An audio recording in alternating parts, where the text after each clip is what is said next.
All right, so we're starting notes, and we're going to start out with the basics here. So the first question we got to ask is, what is chemistry? Well, chemistry is the study of matter, its composition, structure, and the changes it undergoes. So what makes up matter, how it's connected together, the building blocks, how it's connected, and then what happens when we do different things to it, or we put some one kind of matter with another kind of matter, and so on and so forth. Matter, just in case you forget, is anything that has mass and occupies space. So, uh, because living and non-living things are made of matter, we can literally apply chemistry to just about everything in the material world. Chemical is defined as any substance that has a definite composition. In other words, we know what it's made up of. For instance, water is H2O. If you have something other than H2O, you don't have water. So it has a definite composition. There are many different branches of chemistry, six main ones. Now, depending on who you talk to, they might add or take away some, but there's six that we're going to talk about, six categories that I will put forth for this class.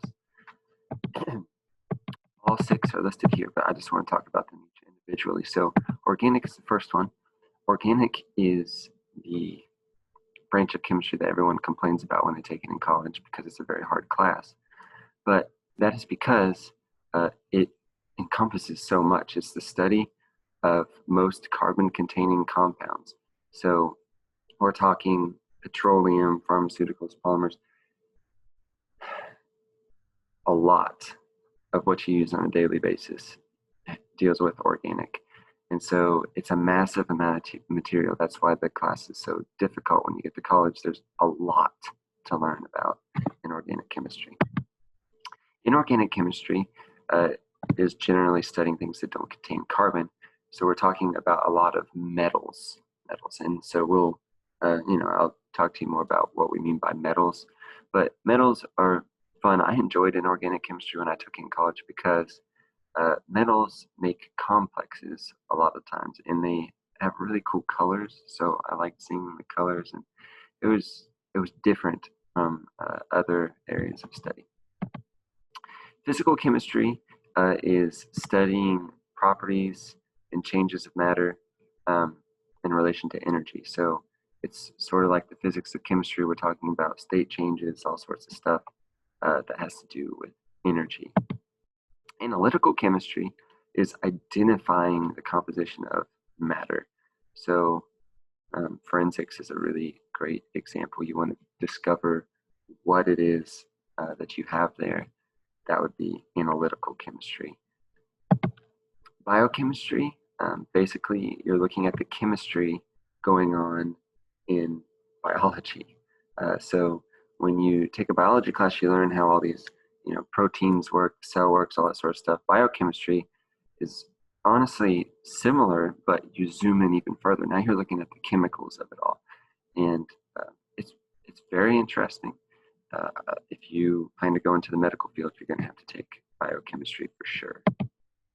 And then lastly, we have theoretical chemistry, and that's where we use math and computers to try to predict what's going to happen in any given situation with molecules.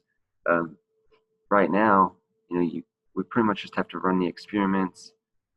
We haven't totally figured everything out, but there's people, theoretical chemists out there working on programs trying to get simulations that will mimic real life, and then you wouldn't even have to do it in real life. You could just use the simulation, know what's going to happen in a given reaction, and you wouldn't have to worry about it.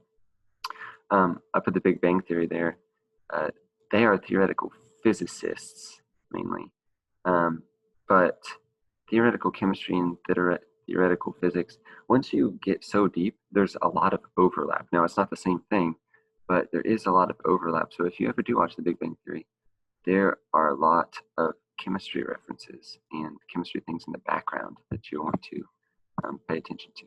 Anyways, that's it for this one.